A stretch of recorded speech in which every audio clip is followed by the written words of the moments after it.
అన్నం తిన్న తర్వాత ప్లేట్లోనే చేతులు కడుగుతున్నారా? ఇలా చేస్తే అష్టదరిద్రమే. అన్నం పరబ్రహ్మ స్వరూపం.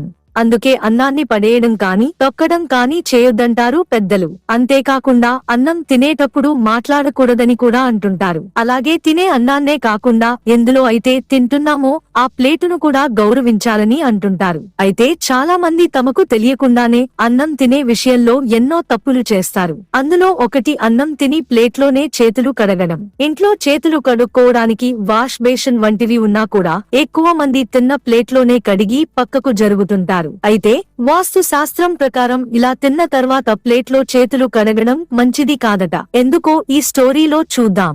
వాస్తు శాస్త్రం ప్రకారం ఇంట్లో భోజనం చేసిన తర్వాత ప్లేట్లో చేతులను కడగకూడదని అంటున్నారు నిపుణులు. ఇలా చేయడం వల్ల ఆ కుటుంబం పేదరికంలో మగ్గుతుందని తెలియజేస్తున్నారు. అలాగే తిన్న తర్వాత చేతులు కడగడం వల్ల ఇంటికి అశుభం కలుగుతుందని చెబుతున్నారు. కాబట్టి తిన్న తర్వాత చేతులు పక్కకి వెళ్లి కడగాలి. అలాగే ఎక్కువ మంది తిన్న వెంటనే ప్లేట్ ముందు నుంచి కూడా లేవరు. అయితే తినడం అయిపోయిన తర్వాత కూడా కూర్చుని ప్లేట్ ను ఎండిపోనివ్వడం మంచిది కాదంటున్నారు. అలా చేస్తే కూడా దరిద్రం వస్తుందని. అందుకే తినడం అయిపోయిన తర్వాత చేతులు కడగకుండా ప్లేట్ లో కనీసం కొన్ని నీళ్లు పోయాలని అంటున్నారు. ప్లేట్ లో ఎందుకు కడగకూడదంటే ఆహారాన్ని లక్ష్మీదేవి, అన్నపూర్ణదేవిగా భావిస్తారు. అయితే తిన్న తర్వాత చేతులు కడగడం వల్ల ఈ దేవతలకు కోపం వస్తుందట. అలాగే ఆహారం కూడా దొరకదని, లక్ష్మీదేవి అనుగ్రహం కూడా లభించదని అంటున్నారు.